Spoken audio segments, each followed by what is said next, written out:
Start. उपाध्यक्ष महोदय, वित्त मंत्री को देश की आर्थिक स्थिति और निर्धनता के संबंध में जितनी जानकारी प्राप्त होती है उतनी किसी अन्य मंत्री को संभव नहीं होती। बजट बनाते समय वैसे बजट में आय व्यय का ब्यौरा होता ही है, लेकिन मूल रूप से देश की आर्थिक नीतियों में किस प्रकार का परिवर्तन हुआ तथा किस मार्ग पर वह देश को चलाना चाहते हैं, सरकार का लक्ष्य क्या है, इन सब नीतियों का बजट में विवरण होता है। हमारे वित्त मंत्री चाहे जिस पद पर भी रहे हों, चाहे वे मुख्यमंत्री रहे हों या केंद्रीय सरकार में रहे हों, उन्होंने शानदार काम किया। जिस समय उन्होंने बजट प्रस्तुत किया उस समय देश को और विशेष रूप से गरीबों को उनसे बहुत सी आशाएं थीं।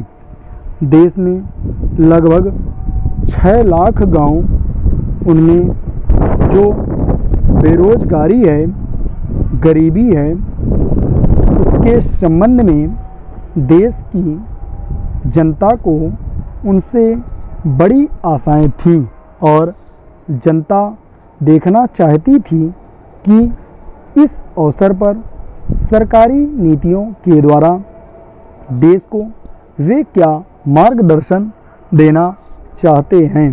पैरा इस दृष्टि से 3 महत्वपूर्ण बातें इस समय देश के सामने थीं।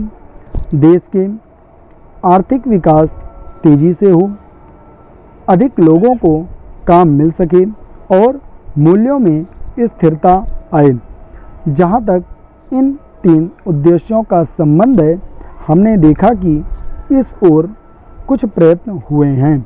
विशेष रूप से गरीबी हटाओ के संबंध में इस देश में जो चर्चा चल रही है, इस बजट में कुछ सीमा तक उसका उल्लेख भी मिलता है, क्योंकि जितना भी प्रत्यक्ष कर लगे हैं वे ज़्यादातर धनी लोगों पर और विशेष रूप से शहर के लोगों पर लगाए गए हैं। इस तरह जो एक प्रकार की आर्थिक असमानता हमारे देश में चल रही है, उसको दूर करने का प्रयत्न अवश्य किया गया है।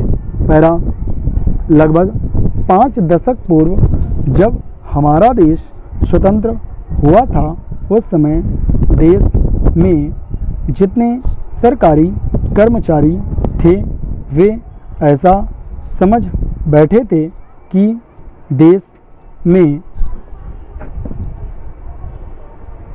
जिस तरह से अंग्रेज़ों का शासन चल रहा था उस समय और उस तरह से काम नहीं चलेगा, क्योंकि कांग्रेस ने जो लोग नए आए थे, जो मंत्री बने थे, वे लोग धन के मामले में त्यागी थे।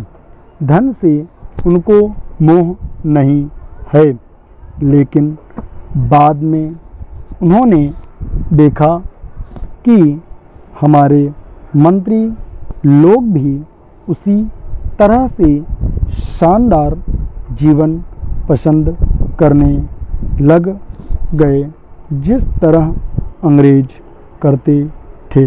स्टॉप।